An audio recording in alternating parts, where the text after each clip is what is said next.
अस्सलाम वालेकुम गाइस। सो अब हम ना आगे की गाइडलाइन स्टार्ट करने लगे, तो इसके अंदर ये वाला चैप्टर है हमारे पास जो कि temporal and infratemporal region वाला है। बहुत इंपॉर्टेंट चैप्टर है और इसको ना आप ये वाइवा के लिहाज से भी बहुत इंपॉर्टेंट है कि स्कल के साथ ही ये फोसास जो है ना इनको बहुत पूछा जाता है और आपको स्कल के ऊपर बताना होता है कि कौन कौन से फोसा कहाँ हैं, उनकी बाउंड्रीज़ क्या हैं और साथ ही उनके कंटेंट्स पूछे जाते हैं। तो मैं रिकमेंड करूँगा इसके लिए कि आप TCML का लेक्चर लाजमी देखना। TCML जो है वो एक तो इस तरह का ये चार्ट ना बनवाता है, लेकिन ये चार्ट जो है ना वो स्कल को सामने रख के बनवाता है। तो ना वो स्कल को जब आप फिर इस चार्ट को देख के वो स्कल को समझोगे ना तो आपको सारी चीज़ें समझ आ जाएंगी, उनकी आपस में कम्युनिकेशन समझ आ जाएंगे और इसके अलावा बाउंड्रीज़ वगैरह भी समझ आ जाएंगी। तो इसलिए ये लाजमी आपने TCML का लेक्चर ले लेना। जब ये हो जाए उसके बाद फिर अब यहाँ से अगर हम देखें तो आपके पास इंपॉर्टेंट क्या है जी, टेम्पोरल फोसा जो है वो आपका बाउंड्रीज इंपॉर्टेंट है, डायग्राम इस तरह ही करके बना लेना, ठीक है। इसके अलावा कम्युनिकेशन उसकी क्या है और आखिर में कंटेंट्स भी बहुत इंपॉर्टेंट है। कंटेंट्स यूं करके याद कर लेना, मसल इसमें कौन सा आता है, आर्टरीज दो ना तीन आती हैं, फिर नर्व्स दो आती हैं, तो यूं करके इजी रह जाएगा। Temporal fossa very important. उसके बाद हमारे पास ना इंफ्रा टेम्पोरल फोसा आ जाता है। इंफ्रा टेम्पोरल फोसा की भी बाउंड्रीज इंपॉर्टेंट हैं, उसी तरह उसकी ये डायग्राम है और इसके अलावा कम्युनिकेशन हैं इसकी और कंटेंट्स हैं, वेरी इंपॉर्टेंट। यहाँ तक हो जाए उसके बाद हमारे पास फिर आगे ये जो है ना मसल्स ऑफ मैस्टिकेशन, वही आपको आपने जिधर से भी यानी कि LM स्नेल या वो ना कहना वाले नोट जिधर से भी करना हो कर लेना, लेकिन इंपॉर्टेंट बहुत हैं ये, ठीक है। मसल्स ऑफ मैस्टिकेशन पूरा सवाल आता है, मसल्स ऑफ मैस्टिकेशन कौन कौन से हैं और इसके एक्शंस जो है ना वो तो बहुत ही इंपॉर्टेंट है ना कि हर मसल का एक्शन बहुत इंपॉर्टेंट है, ठीक है। तो MCQs बहुत आते होते हैं आपके पास, तो इसलिए आपको अच्छे से करने हैं ये। उसके बाद ना आपके पास आगे ये जो रिलेशंस है ना ये बस रीड है, इतने कोई इंपॉर्टेंट नहीं है।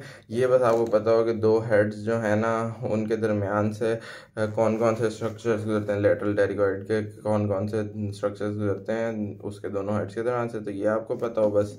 बाकी ये भी इतने कोई वो ख़ास इंपॉर्टेंट नहीं है, क्लिनिकल बस कर लेना है। मैक्सिलरी आर्टरी इंपॉर्टेंट है, ठीक है, इसकी ब्रांचेस आपको करनी है, इसका थोड़ा बहुत आपको बस कोर्स आना चाहिए, इतना ज़्यादा कोर्स भी नहीं आना चाहिए होता, बस ब्रांचेस और उसकी ब्रांचेस के लिए ये आपके पास टेबल बहुत अच्छा दिया हुआ है, ठीक है। तो ये और आपको ये पता हो कौन सी ब्रांच कौन से फोरामेन में से गुजरती है, स्कल के साथ भी किया होता है, यहाँ पे दोबारा भी करना होता है। उसके बाद बस ये वही है, ब्रांचेस की डिटेल नहीं करनी होती, सिर्फ और सिर्फ उनके नाम करने होते हैं।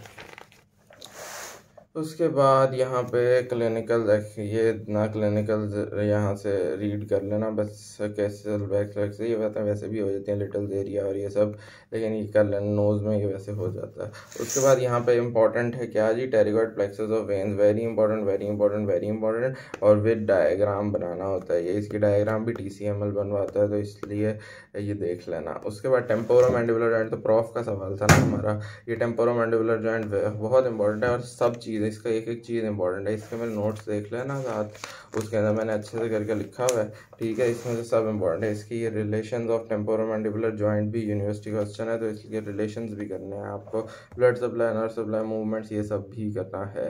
और वो जो मैं क्या बता रहा था ना कि मसल्स ऑफ मैस्टिकेशन जो है उसके एक्शन इंपॉर्टेंट है, तो उसके लिए ना आपके पास ना वो मैंने ये इस तरह करके निमोनिक सा बनाया हुआ था इन एरोज की फॉर्म में, कि यानी ये आगे की तरफ जा रहा है तो हमारा प्रोट्रैक्शन भी कराता है, पीछे की तरफ जा रहा है तो रिट्रैक्शन भी, ऊपर की तरफ जा रहा है तो एलिवेशन भी। उसके बाद फिर मैंने टेम्पोरलिस के लिए 9 याद रखा हुआ था कि घड़ी पे 9 बजे तो टेम्पोरलिस आ जाता है 9 से, यानी ये रिट्रैक्शन करा रहा है और एलिवेशन करा रहा है। फिर आपका मीडियल टेरिगॉइड 3 बजने पे आता है तो एलिवेशन और प्रोट्रैक्शन, और लेटरल टेरिगॉइड जो है 3:30 बजने पे आता है तो वो ना डिप्रेशन और प्रोट्रैक्शन। तो इस तरह करके मैंने ये याद किया था। अच्छा ये आगे ये डिटेल जो है इसको इतना करने की ज़रूरत नहीं है। मसल्स प्रोड्यूसिंग मूवमेंट जो है यही वाली बात जो मैंने बताई है ना, यही इसके अंदर ना आपको मिलेगी ज़्यादातर, इससे ज़्यादा आपको नहीं मिलेगी कोई। उसके बाद हमारे पास ये dislocation of mandible very important. उसके बाद हमारे पास ना ये डीरेंजमेंट ऑफ आर्टेरियल डिस, इतनी कोई खास ये इंपॉर्टेंट नहीं है। अच्छा, उसके बाद हमारे पास मैंडिबुलर नर्व जो है ना, ये बहुत इंपॉर्टेंट है मैंडिबुलर नर्व, ठीक है। इसका मैंडिबुलर नर्व के ना आपके पास कोर्स और रिलेशन और ये सब आने चाहिए आपको, ठीक है। जब आप वो वैसे कर लेते हो ना क्रेनियल नर्व्स, तो आपको ये दोबारा करने की ज़रूरत नहीं पड़ती। तो करना आपको फिर यहाँ से भी ये करनी पड़ेगी। तो मैंडिबुलर नर्व जो है इसको आपने करना है। इसकी डायग्राम अच्छी सी बनी हुई है यहाँ पे, इनको लाजमी देख लेना।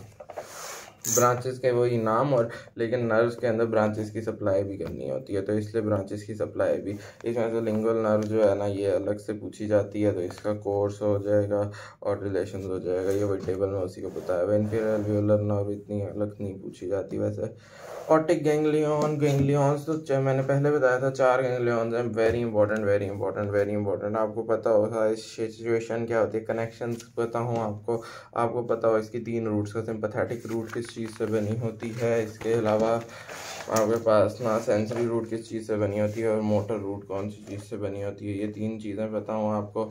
फिर ये पैरोटिड ग्लैंड के सीटोमोटर फाइबर्स, वेरी इंपॉर्टेंट, ये आपको आने चाहिए। क्लिनिकल आपने ये सारे ही करने हैं, ठीक है। क्लिनिकल नहीं छोड़ने होते। ये ट्राइजेमिनल न्यूरैल्जिया जो है, ये तो सरसाकी भी पूछ लेते होते हैं वाइवा के अंदर। उसके बाद हमारे पास ना एक्सट्रैक्शन ऑफ थर्ड मोलर जो है ना, वो बकल नर्व को डैमेज करता है। वाइवा का बहुत इंपॉर्टेंट सवाल है। आगे बस ये MCQ दिए हैं, इनको इसलिए MCQ के हिसाब से रीड कर लेना। ये चैप्टर कंप्लीट है।